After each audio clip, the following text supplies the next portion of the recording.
Raja Jin sedang bingung bagaimana caranya agar tuannya bertanya apa yang dia inginkan. Lalu ia membenturkan kepalanya ke dinding.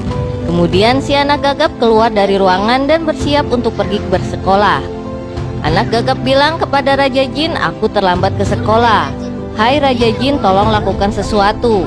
Kemudian sang Raja Jin mengangguk dan melakukan sihir. Lalu ia menuju pintu rumah dan membukanya. Si anak pun terkejut kegirangan karena terlihat sekolah di depan matanya. Lalu ia pun melangkah keluar dari pintu rumah dan terlihat teman-temannya sedang bermain di halaman sekolah. Ia pun masuk rumah kembali untuk memastikan. Dan ia pun kegirangan bahwa ini benar-benar terjadi dan bukan mimpi. Lalu ia pun bergegas ke sekolah.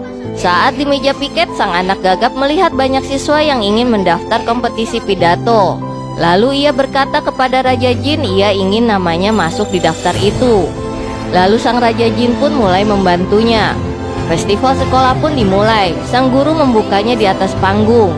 Tidak lama kemudian, sang anak gagap dan Raja Jin memasuki ruangan tersebut. Ia pun berlari ke tengah penonton dan bertolak pinggang.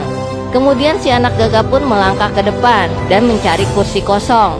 Tidak lama kemudian ibu dari si anak gagap pun datang dan mulai memasuki ruangan persis seperti mimpi si anak gagap sebelumnya.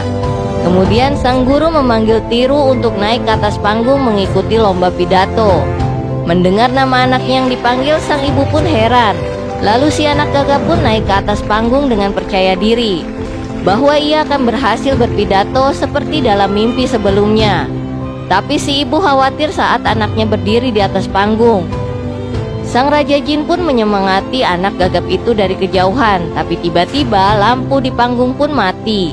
Tapi sang Raja Jin pun menyalakan lampu di panggung kembali. Lalu sang anak gagap pun mulai berpidato di atas panggung. Ibunya pun kaget mendengar si anak gagap tersebut berpidato. Tapi tiba-tiba ia pun terhenti dan anak-anak di ruangan itu tertawa. Seketika gagapnya kembali datang dan sang Jin hanya melihatnya. Lanjut ke part selanjutnya ya, hanya di Snack Video.